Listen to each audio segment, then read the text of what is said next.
Hold on to your butts, and what a week, ladies and gentlemen. One of the most historic in all of Bitcoin's 15 years of existence. Maybe not as historic, but hilarious for Vanguard. And good afternoon to everyone but Vanguard, who chose to go down with the ship. Oh, the great irony. Isn't the action of prohibiting clients from using their own money to buy new ideas the antithesis of the damn name of the firm? And if you look there on that dictionary picture, a group of people leading the way in new developments or ideas. Go yourself, Vanguard. And let's go ahead and give a shout out to Samson Mao for trademarking highly vanguarded. Don't be highly vanguarded, stack sats, and win. These are the exact institutions that Bitcoin makes irrelevant. All right, but more to business, okay? 15 years ago today, on January 12th, Satoshi Nakamoto initiated the first Bitcoin transaction, sending 10 Bitcoin to the legend Hal Finney. Now, coinciding with this piece of Bitcoin history, check this out. Just in CryptoQuant reports, Coinbase's Bitcoin over-the-counter volume hit 7.7 billion, marking the second highest in history. Hal Finney was the original Bitcoin bull, but another cypherpunk legend, Edward Snowden on the Bitcoin ETFs, they were finally approved for trading after 10 years. Maybe the politics in Congress around cryptocurrency will get better once they realize it's backstopping pension funds and retirement accounts. And this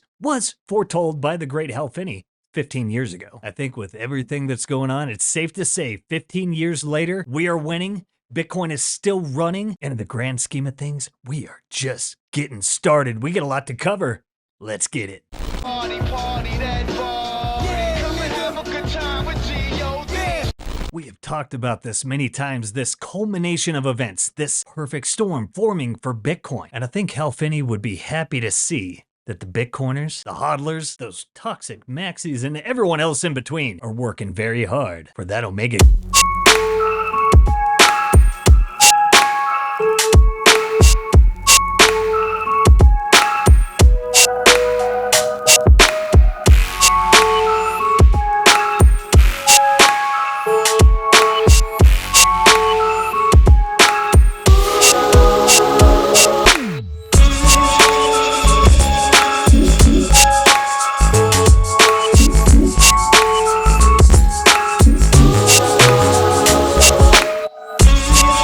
Play all the time. And then Michael Saylor had those 3 things that would send Bitcoin to 5 million. They have all been checked. So now it's just time frame, looking maybe at 2030. But when you compare it to the original Bitcoin bull, Hal Finney, they're all pretty bearish. As January 10th was the 15-year anniversary, Hal Finney predicted that Bitcoin could reach 10 million when the price was 0. It didn't even have a price yet. And the network was just 2 days old. What a legend. And here it is from Hal Finney. It's interesting that the system can be configured to only allow a certain maximum number of coins ever to be generated. I guess the idea is that the amount of work needed to generate a new coin will become more difficult as time goes on. One immediate problem with any new currency is how to value it. Even ignoring the practical problem that virtually no one will accept it at first, there is still a difficulty in coming up with a reasonable argument in favor of a particular non-zero value for the coins. As an amusing thought experiment, imagine that Bitcoin is successful and becomes the dominant payment system in use throughout the world. Then the total value of the currency should be equal to the total value of all the wealth in the world. Current estimates of total worldwide household wealth that I have found range from 100 trillion to 300 trillion. With 20 million coins, that gives each coin a value of about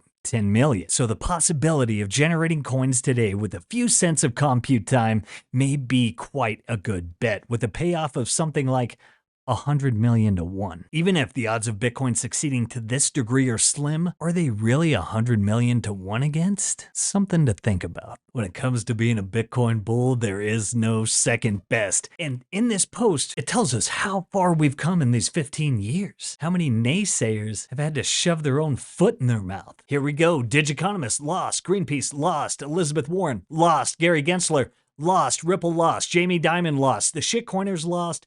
The big blockers lost. Peter Schiff lost. Ben McKenzie lost. Brad Sherman lost. Molly White lost. Bill Gates lost. Buffett and Munger lost. Steve Hanke, you lost, buddy. We're winning. Bitcoin's winning. El Salvador's winning. Sailor's winning. Humanity is f***ing winning.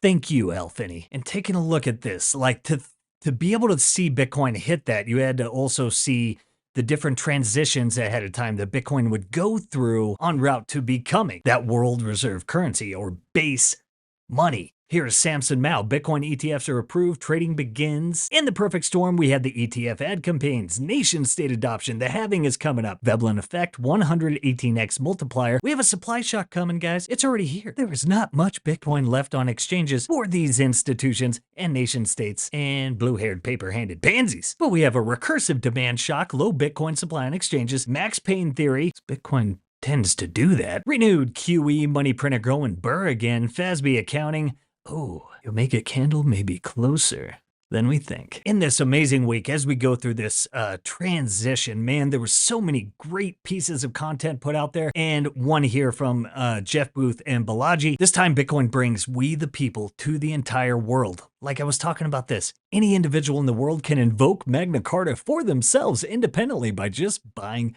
Bitcoin. It's incredible. An emerging system of truth, hope, and abundance, competing with a waning, but doing everything it can, system of misinformation, coercion, and control. At the end of the day, there really is no contest. And now to Balaji. History is running in reverse. The Bitcoin ETF is the spiritual reversal of Executive Order 6102. Back in 1935, they seized the gold, but now digital gold is back. 90 years ago, FDR and his fellow travelers rode the 20th century arc of centralization. The choke points of then new technologies for mass media and mass production allowed them to gain control over the population, recruit top talent for their brain trust, and seize the gold after a series of epic battles. Those gold clause cases are forgotten today, but received as much contemporary coverage as 9/11 or the moon landing. They were the most important issue in the country, receiving far more coverage than seemingly comparable Supreme Court decisions like Roe v. Wade. But why is that? The reason was it was the transition from a gold-backed to fiat imaginary world-backed system, comparable, as Balaji says here, to a soft communist revolution, as the visible seizure of gold laid the groundwork for the invisible seizure of wealth via money printing. The great problem Bitcoin was sent here to solve, and the classically trained judges at the time fully understood this and denounced the ruling in harshest terms, noting the Constitution is gone and the dollar may be 30 cents tomorrow, 10 cents the next day, and 1 cent the day following. And in hindsight, Mick Reynolds was right. While the court was forced into a grudging institutional surrender by FDR's threat of court packing, the Gold Clause case affected every economic decision maker in the country, as it amounted to the U.S. government explicitly defaulting on its bonds by seizing the asset of its citizens, laying the groundwork for the century of monetary debasement that came. Now it's all unwinding. FDR's team could ride the wave of centralizing technology that built giant states around the world, but today,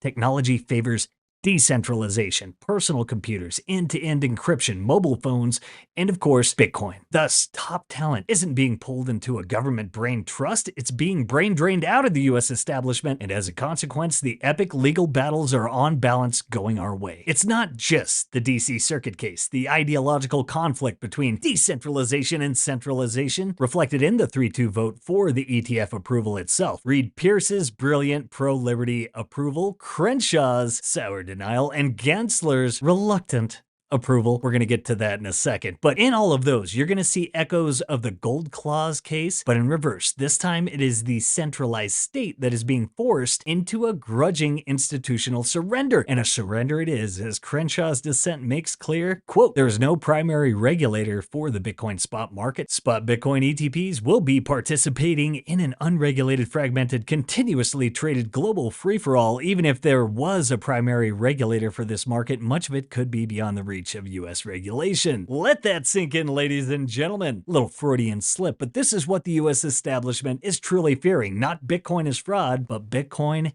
as freedom. They want to rule not just you, but the world, so they're scared of the prospect of a global free-for-all beyond the reach of US regulation, and they know that any spot ETF will bid up the price of self-custodied Bitcoin outside the control as Satoshi intended. And I mean, Satoshi's right-hand man, Hal Finney, Adam Beck, a couple, but yeah, definitely Hal Finney there. So, since FDR's seizure of gold, our lives have revolved around the centralized state rather than the decentralized free market. The state has had control so long, we've forgotten what freedom is like, but now gold is slipping out of their hands and back into ours. History is running in reverse. Man, January, there are significant milestones. This is an epic month. And if you're new, check these out. These are some important dates.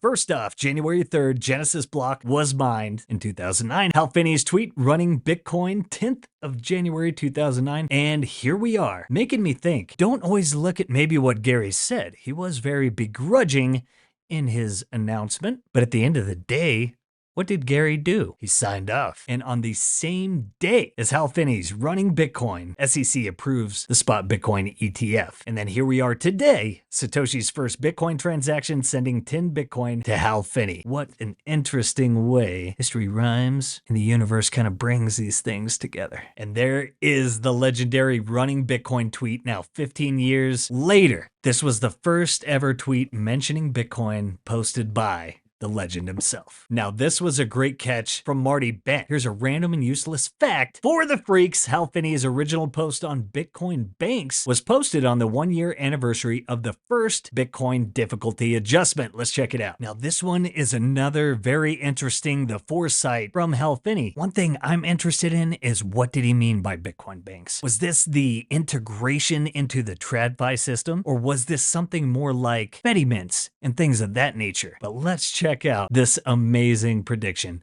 from Hal Finney. Actually, there is a very good reason for Bitcoin-backed banks to exist, issuing their own digital cash or currency redeemable for Bitcoin. Bitcoin itself cannot scale to have every single transaction of the world be broadcast to everyone and included in the blockchain. There needs to be a secondary level of payment system which is lighter weight and more efficient. Likewise, the time needed for Bitcoin transactions to finalize will be impractical for medium to large value purchases. Bitcoin-backed banks will solve these problems. They can work like banks did before nationalization of currency. Different banks can have different policies, some more aggressive, some more conservative, some would be fractional reserve, while others may be 100% Bitcoin backed. Interest rates may vary. Cash from some banks may trade at a discount to that from others. George Selgin has worked out the theory of competitive free banking in detail, and he argues that such a system would be stable, inflation resistant, and self-regulating. I believe this will be the ultimate fate of Bitcoin, to be the high-powered money that serves as a reserve currency for banks that issue their own digital cash. Most Bitcoin transactions will occur between banks to settle net transfers. Bitcoin transactions by private individuals will be as rare as well as Bitcoin-based purchases are today.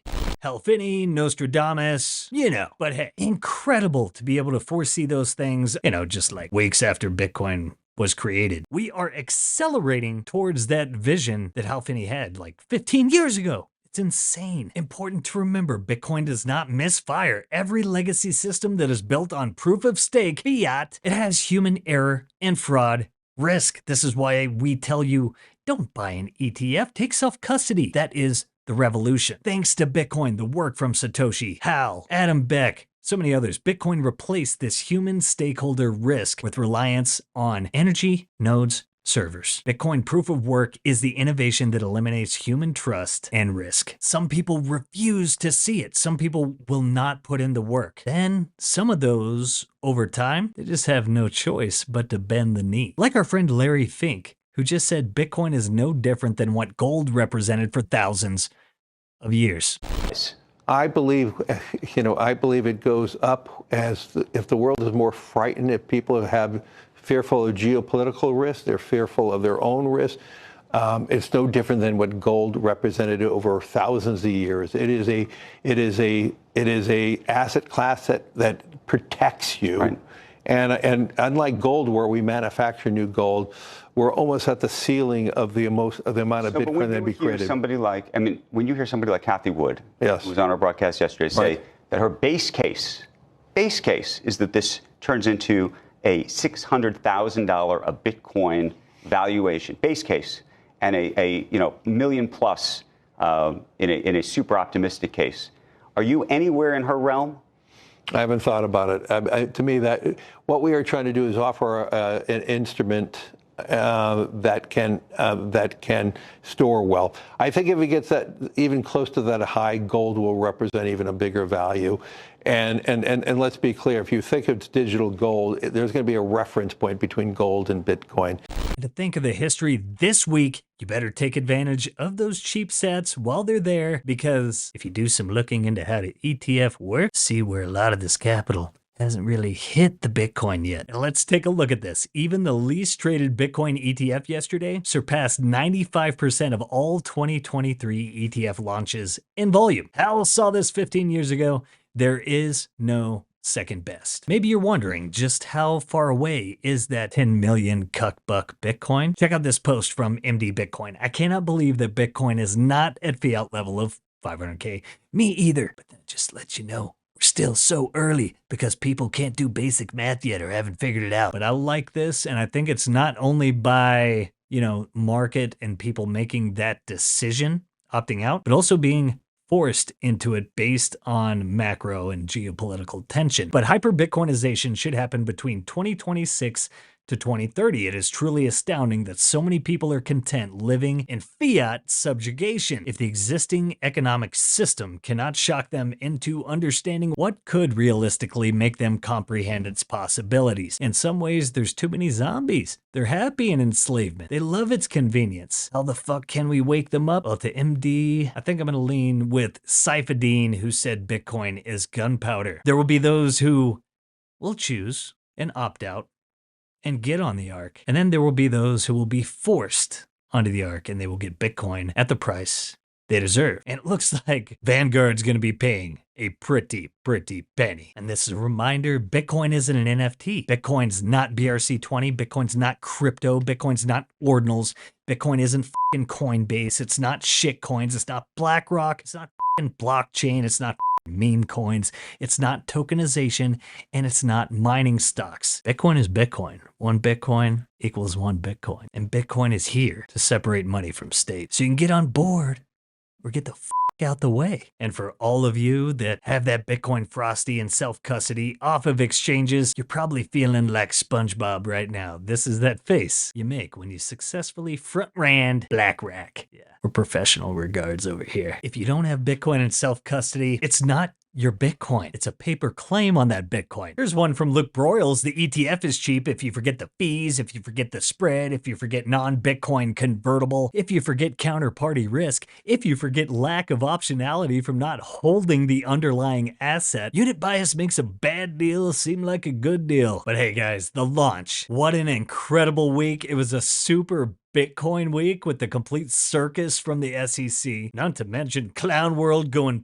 completely berserk. You guys know what I'm talking about, but well, Clown World gets clownier. Bitcoin just keeps making history. Shoutouts to all of you guys making it fucking happen. The old guard is becoming extinct. And they're going to claw, they're going to ankle bite, they're going to do everything they can to have a sliver of relevance. And it's so funny when they fight so hard and they spit so much venom and lie out their ass repeatedly, and then they get absolutely slapped with the truth. Keep up the great work on the Bitcoin advertising blitz you've been working on, Liz. You're doing excellent work. Man, what a week. It was awesome to be in the trenches with you guys going through this journey. Months we've been here. We've been in Schrodinger's Bitcoin ETF, but it's finally over. The halving is near, and we are well on our way in that grand quest that Hal Finney predicted so long ago. 15 years. $10 million Bitcoin. There's bullish, and then there's the original, man. Nothing tops the OG. Shout outs to Hal and Fran Finney. Thank you for all you've done, and Fran for all that you've done and the message you continue to share. Guys, the bright orange future is just right before us. What's that? You got your Bitcoin on exchanges? The hell? You don't self-custody your Bitcoin? Dude, if you need help getting your Bitcoin off exchanges or taking self-custody, following best practices, well, we got just the guys to get you covered. Simply Bitcoin Originals are powered by the Bitcoin Way, and as your dedicated Bitcoin IT team, the Bitcoin Way is here to guide you from start to finish on your journey to properly self-custody your Bitcoin. What's more, they've recently introduced 100% focused collaborative custody services, where you'll benefit from advanced multi-sig security, inheritance planning, and much more, while remaining 100% in control. Looking to get started? Book a free 30-minute call using that link below. Yo guys, be sure to like, subscribe, share that Sound Money Gospel. Be sure to check out those links below. Follow us on Telegram and also Twitter, where we're getting out all the latest breaking news. Set those notifications. Keep tuning in to Simply Bitcoin, your #1 stop for the peaceful Bitcoin revolution. Hey, keep slaying the Leviathan out there. keep running Bitcoin, and I'll catch you all tomorrow. Peace. If you prefer to go down with the ship, fuck you.